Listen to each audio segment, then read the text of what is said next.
did my historical presentation on Lou Alcindor. He was born on April 16, 1947, and he weighed 13 pounds and was 23 inches long. He was raised a Roman Catholic in New York City. And in New York, he went to Memorial Academy, and there he led his team to 3 consecutive state championship titles. And there he led the team to a 31-game winning streak and an overall record of 79-2. And in New York, he holds the record for the most points scored with 2,067. And there he was given the nickname the Tower of Power.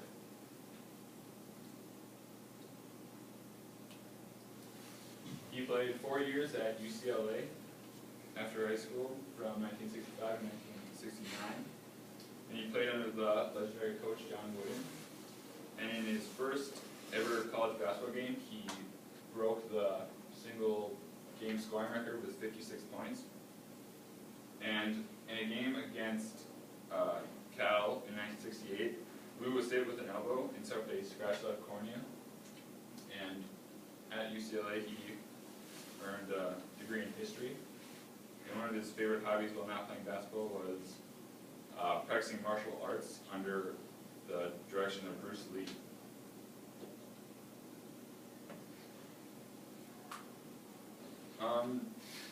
Lou was one of the most decorated college basketball players ever, and a lot of people call him one of the best college basketball players ever.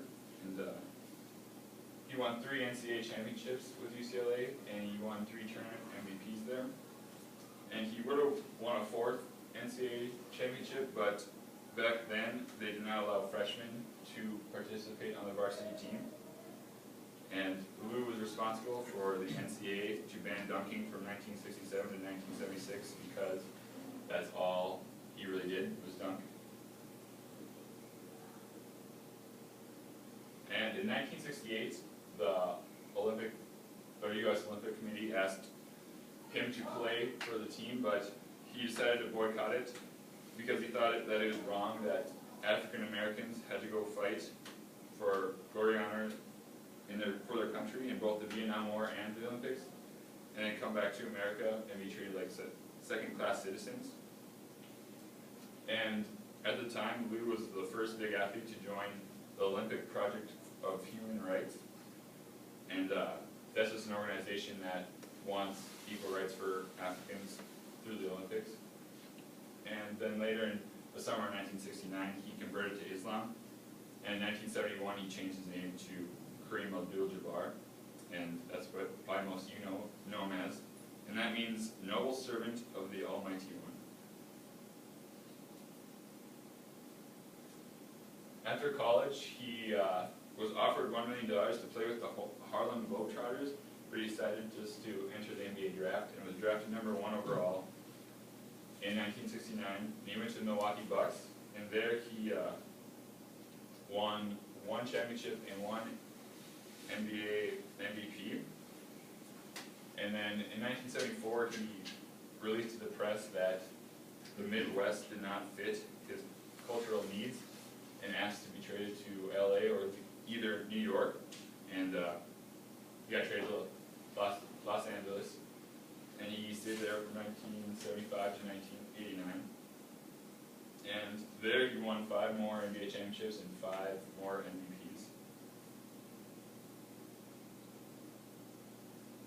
And Lou is the most decorated NBA player of all time.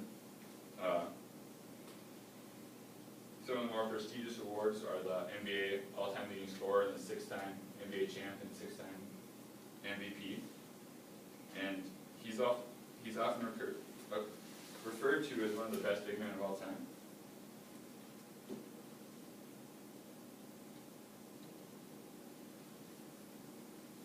Kareem was a very smart man. He wrote over 6 books, some about Native Americans, the Harlem Renaissance, and World War II.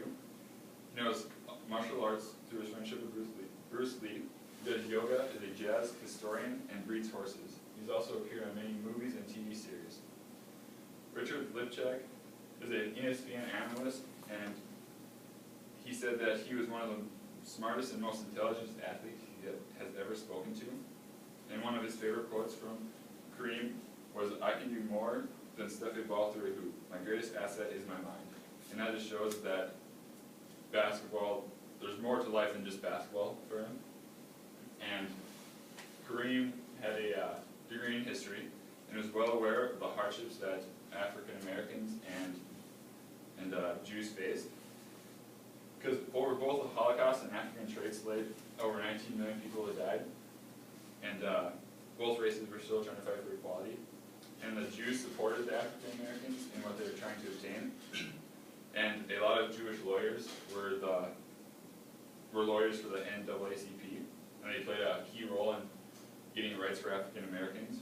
And today, Kareem is in high demand for all Holocaust events.